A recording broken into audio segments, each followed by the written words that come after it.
Hello dears, it's me Athira.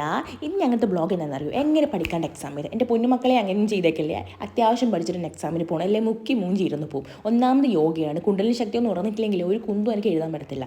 ഞങ്ങൾക്ക് Kannur sports സ്കൂളിലാണ് കിട്ടിയിരുന്നത്, അതുകൊണ്ട് വരാൻ എളുപ്പമായിരുന്നു. പിന്നെ ഞങ്ങൾ ടീമിനെ പറ്റി കുറച്ച് നേരം നടന്നായിരുന്നു. ഇപ്പോഴത്തെ സ്കൂളിൽ എന്താ ഡെവലപ്മെൻറ്റ് നോക്കും. നമുക്ക് കഞ്ഞിയും പാരാ കിട്ടിയത്, കഞ്ഞിയും പാര. ഇപ്പോൾ ബിരിയാണിയാണ് ഇരിക്കുന്നത്. ഞാൻ പറഞ്ഞ എന്തെങ്കിലും തെറ്റുണ്ട്. ഗേൾസ് എവിടെയുണ്ട് അവിടെയുണ്ട്. അവൻ മാലിയിട്ടാലും നന്നാവത്തില്ല. ചുറ്റിപ്പറ്റി നടക്കുന്നുണ്ട്. പോയി രണ്ടക്ഷരം പഠിക്കടാ ചക്ക. ഇത് ഞങ്ങൾ എക്സാം കഴിയുന്ന ശേഷമുള്ള സീനാണ്. നല്ല എക്സാം ആയിരുന്നു. നമുക്ക് കൈമൊന്നും ഇടാൻ പറ്റുന്ന ടൈപ്പ് എക്സാം ആയിരുന്നു. പഠിച്ച് ചെയ്തേണ്ട 6 മാർക്കിൻ്റെ ക്വസ്റ്റ്യൻസ്. അത് ബാക്കി ഫുൾ എസ്സേക്ക് നമുക്ക് യോഗയെ പറ്റി അങ്ങ് എഴുതി പിടിപ്പിക്കാം. യോഗയില്ലെങ്കിൽ നിങ്ങൾ ചത്തു പോകുന്ന വരെ നമുക്ക് എഴുതി അങ്ങ് പിടിപ്പിക്കാം. ഏച്ചിക്ക് 2 ഡ്രസ്സ് എടുക്കണമെന്ന് പറഞ്ഞായിരുന്നു. പറഞ്ഞു കണ്ണൂർ ഇവിടെ ഡ്രസ്സിങ് സെൻറ്റർ നല്ലതെന്ന് പറഞ്ഞു. ഏച്ചി പറഞ്ഞു ഫാമിലി ഏറ്റവും നല്ല ചോയ്സ് എന്നാണ്. ഇതുവരെ ഞാൻ ഫാമിലി പോയിട്ടില്ല. ഞാൻ ഫസ്റ്റ് ടൈം പോകുന്നത്. എൻ്റെ ഫ്രണ്ട് ഷെയ്യാണ്. ചാറ്റാ.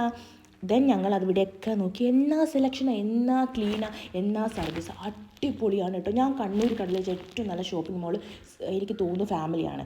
നല്ല സെലക്ഷനായിരുന്നു. തുണി മെറ്റീരിയലൊക്കെ പറഞ്ഞു കഴിഞ്ഞാൽ എൻ്റെ കണ്ണ് തള്ളിപ്പോയി. റേറ്റ് അത്ര വലുതുണ്ടായിരുന്നില്ല. ഇതിനൊക്കെ 300 സംതിങ് 200 സംതിങ് എനിക്ക് സ്റ്റാർട്ട് ചെയ്യുന്നത്. എനിക്ക് ഇഷ്ടപ്പെട്ടില്ല. എനിക്ക് പേഴ്സണലി ഭയങ്കരമായിട്ട് നല്ല കളറായിരുന്നു. നല്ല നല്ല നല്ല തുണിയായിരുന്നു. എനിക്ക് കണ്ടിട്ടൊക്കെ വാരിയെടുക്കുന്നുണ്ടായിരുന്നു. ഇതൊക്കെ സ്കേർട്ട് അടിച്ചാൽ എൻ്റെ പൊന്നുമക്കളെ അടിപൊളിയായിരിക്കും. കോളേജ് പഠിക്കുന്നവർ, സ്കൂളിൽ നമുക്ക് ഓണ സെലിബ്രേഷനിൽ വരുന്നത്. ഫോർ ടീച്ചേഴ്സിന് ഓണപരിപാടിക്ക് ഇല്ലാതെ ഓഫീസിൽ പോകുന്നവർക്ക് അടിപൊളിയായിരുന്നു. പിന്നെ ഞാൻ ഇതുവരെ ഒരു സ്ഥലത്ത് പോയിട്ട് ഇങ്ങനെ കണ്ടിട്ടില്ല. ഞാൻ പോകാത്തതിൻ്റെ കുഴപ്പമാണെന്ന് എനിക്കറിയത്തില്ല. കണ്ണൂർ വേറെ ഉണ്ടോയെന്ന് എനിക്ക് ഉറപ്പില്ല. അതുകൊണ്ട് എനിക്ക് കുറ്റം പറയാൻ പറ്റത്തില്ല. ഫാമിലി പോയപ്പോഴാണ് ഞാൻ ഫസ്റ്റ് ടൈം കണ്ടത്. ഇങ്ങനെ ഒരു സർവീസ് റൂമിന് നമുക്ക് കസ്റ്റമേഴ്സിന് ചായ കുടിക്കാൻ, അവിടുന്ന് നമുക്ക് കുറച്ച് ബിസ്ക്കറ്റൊക്കെ തിന്നാൻ ഞാൻ ഇതുവരെ വേറെ ഇടയും കണ്ടില്ല. ദെൻ ഞങ്ങൾ ഷോപ്പിംഗ് തുടങ്ങി. ഈ യെല്ലോ എനിക്ക് ഭയങ്കര ഇഷ്ടപ്പെട്ടായിരുന്നു. പക്ഷേ 10-12 കൊടുത്ത് വാങ്ങേണ്ട ആവശ്യമില്ലല്ലോ ഇപ്പോൾ. പിന്നെ ഞങ്ങൾ കുർത്തയൊക്കെ നോക്കി. ആവശ്യമുണ്ടായിട്ടില്ല. വെറുതെ എന്തിനാന്ന് എനിക്ക് ഇനി അറിഞ്ഞൂടാ.